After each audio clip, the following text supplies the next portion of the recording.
مجمع الزوائد اور مسند بزار کی حدیث ہے، اور یہ دونوں محدث فرماتے ہیں کہ یہ حدیث صحیح ہے۔ نبی پاک صلی اللہ تعالیٰ علیہ وآلہ وسلم نے ارشاد فرمایا، حیاتی خیر لکم، میری زندگی تمہارے لیے بہتر ہے، تم مجھ سے باتیں کرتے ہو، میں تم سے باتیں کرتا ہوں۔ اور فرمایا ووفاتی خیر لکم، اور میرا دنیا سے جانا بھی تمہارے لیے بہتر ہے۔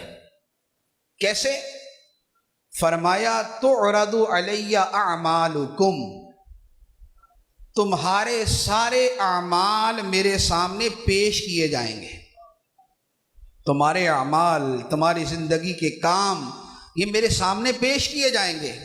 فما رأیت من خیر حمدت اللہ علیہ، جس عمل کو میں اچھا پاؤں گا اس پہ خدا کی حمد کروں گا کہ اللہ تیری تعریف ہے، یا اللہ تیرا شکر ہے، تو نے میری امتی کو نیکی کی توفیق دی، تو نے میرے امتی کو نماز کی توفیق دی، تو نے میرے امتی کو خدمت خلق کی توفیق دی، حسن اخلاق کی توفیق دی، ماں باپ کی خدمت کی توفیق دی۔ فما رأیت من خیر حمدت اللہ علیہ، تو جو میں خیر پاؤں گا اس پر اللہ کی حمد کروں گا۔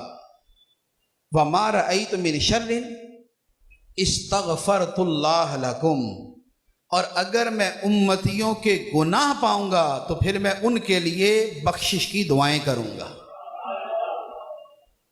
امت کے گناہ پاؤں گا، شر پاؤں گا تو میں ان کے لیے بخشش کی دعا کروں گا۔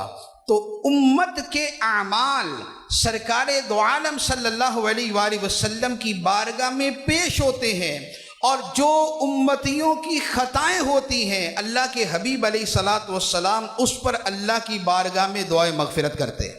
پہلے سجدے پہ روزے ازل سے درود، یادگاری یہ امت پہ لاکھوں سلام۔